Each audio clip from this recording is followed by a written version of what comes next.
The issue of oil bunkering and oil theft in Nigeria continues to garner interest, and unfortunately, the country is also feeling the pinch.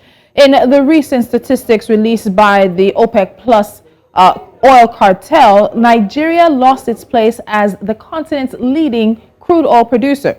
The country lost it to Angola, and in some situation, Libya also overtook Nigeria as the leading oil producer. In recent times, Nigeria has solely been producing around 900,000 barrels of crude oil per day, down from about 1.2 million, that is the OPEC quota.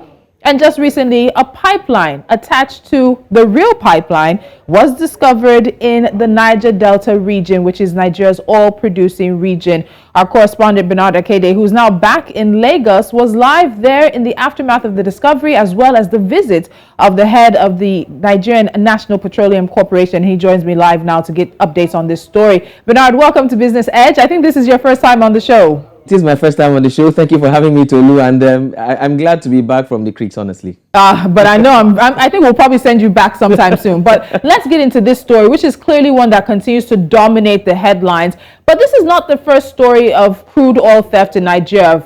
Throughout probably the decades, as long as Nigeria has been exploiting crude, there's been some level of theft and bunkering. But why does this one particularly seem different? Tolu, so I'll speak the words of the NNPC boss talking about Malam Melekiare. He said crude oil theft has probably been around for like 22 years, but this one will not just be regarded as a theft. It's more like a heist. And that's because of the kind of sophistication that's involved, or that was involved in this particular case. So it's not just that crude oil is being stolen from Nigeria, but it's the fact that some persons or some people who clearly have to be, some sort of what I call a cartel, were able to connect illegal pipes. As at the time we got there on Friday, 16 illegal connections were found connected to the NNPC major pipe from around Trans-Escravos in Delta State.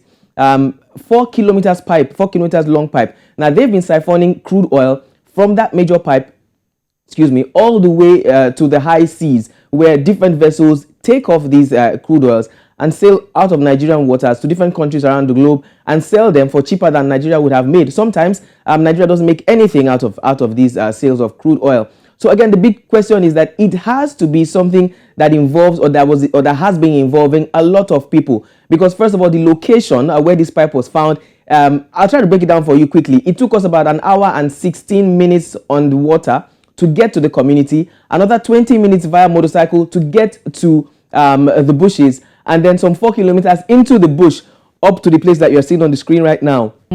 After getting there, they had to dig through the earth to gain access to these pipelines. So clearly it's not just the work of locals, the work of amateurs. It has to be the work of a group of people who have been working together for quite a long time. Now the report says about 9 years, but who's to say it hasn't been going on for more than 9 years?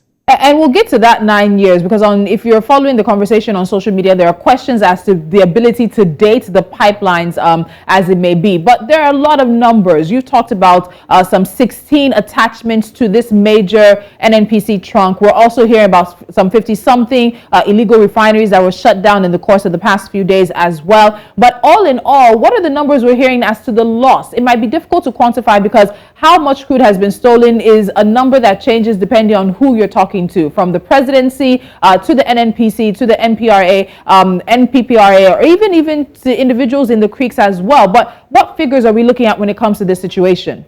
All right, Tolu, I'll try and make my arithmetic very good. It's not so good, but I'll try. So as at the time we got on Friday, the information we got was about 250,000 barrels of crude oil is being stolen from there every day. Now, if you're calculating a barrel of crude oil for, say, $90 per barrel, which is around what it has, between $88 to $92, but let's peg it at $90 per barrel. Multiply that by 250,000 barrels. In US dollars, we're talking some $22.5 million, I beg your pardon, leaving the country every day. As at the time I heard this, I didn't want to believe that would be on a daily basis, so I pegged it as every week, but I was corrected. It's most likely on a daily basis. $22.5 million US dollars, give or take, is what's being stolen from the country every day. That is huge. Imagine what that would do to the oil industry. Imagine what that would do to Nigeria as an entire country. So if we have that, and that's just from what was seen there, there's more going on in different parts of the country. Remember that the Niger Delta is not just Delta State. spreads across about 4 or 5 different states, for several kilometers across, Nigeria's south region. And like you clearly stated also earlier, that on that point, we just saw about 16, on that pipeline, we're told about 16 points. But in total now, we're hearing that there are about 58 discovered points so far where crude oil is being siphoned or has been siphoned from on a daily basis. It's to help you understand it more, it's like saying you have a major power cable that runs from the power station to transformers, and then there are different people just hanging their wires and tapping electricity. That's the way it is here. There's a major pipe, like you can see there. They had to unearth that pipe to see, but along the line there were different adjoining pipes that have been tapping crude oil from this particular pipe, and it's been happening for quite a long time. So let's get to the age situation, because I also have the question. I know there are ways in which you can carbon date soil, but the turnaround time in which we heard from officials that this pipe was 9 years old seems to be very short, and the age range also seems to be very specific. So how are officials able to know the age of this particular pipeline? That's a question that all the journalists who were there were asking. It was easy for them to quickly come and say, give or take 9 years, this has been happening. But those pipes have been underground for quite a while. And, they've been, from what we saw, they've been experiencing some kind of corroding, clearly stating that they've been there for a while.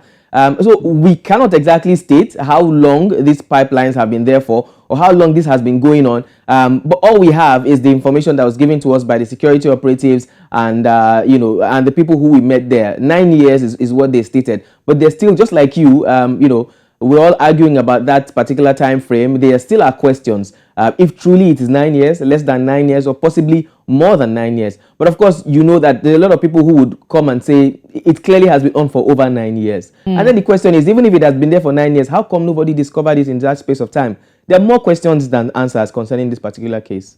And I still have questions for you as well. So as you said, they've discovered a number of other smaller tapping pipelines on this pipeline, but it's just one so far, and then an additional few that have been discovered. We also saw the vessel being destroyed. You guys covered that extensively with the team. What do we know about how such vessels are able to slip in and out undetected by Nigeria's Navy and Air Force? Because let's be honest, this is a massive vessel. There's no way that is just invisible to the human eye, invisible to radar, invisible to those who are meant to be protecting and securing the creeks. True.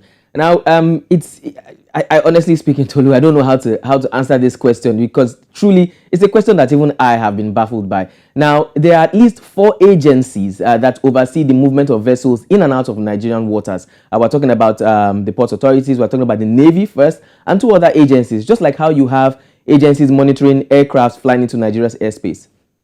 So how is it possible that, a vessel that size would have been able to sneak through Nigeria's waters, siphon oil, and then sneak out again? Remember that this is not just the only vessel.